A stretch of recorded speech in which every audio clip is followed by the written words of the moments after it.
Hi guys, இன்னைக்கு உருண்டை குழம்பு என்னோட ஸ்டைலில் எப்படி செய்கிறதுன்னு பார்க்கலாமா? வாங்க. கடாயில் கொஞ்சோண்டு எண்ணெய் விட்டு 3 ஸ்பூன் மல்லி, 4 வரமிளகாய், 2 பூண்டு, 1/4 ஸ்பூன் ஜீரகம் போட்டு நல்லா வறுத்தெடுத்துக்கோங்க. அப்புறம் உருண்டைக்கு தேவையான கடலைப்பருப்பை 1 மணி நேரமாக ஊற வச்சு எடுத்து கொருன்னு அரைச்சி வச்சுருக்கேன். அப்புறம் ஒரு கைப்பிடி சின்ன வெங்காயத்தை சின்ன சின்னதாக கட் பண்ணி அதை வதக்கி ஆட் பண்ணிக்கோங்க. ஒரு மிக்ஸி ஜாரில் ஒரு சின்ன துண்டு தேங்காய், 1/4 ஸ்பூன் ஜீரகம், ஒரு வரமிளகாய் போட்டு நல்லா அரைச்சி அந்த பருப்போடு சேர்த்துக்கோங்க.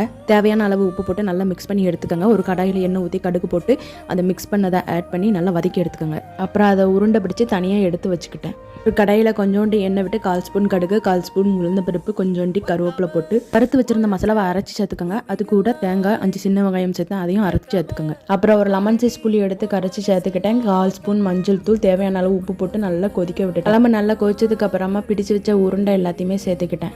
அப்புறம் 10 மினிட்ஸ் கழிச்சு ஸ்டவ் ஆஃப் பண்ணிருங்க. யாருக்கெல்லாம் உருண்டை குழம்பு பிடிக்குமோ ரெட் ஹார்ட் கமெண்ட் பண்ணுங்க.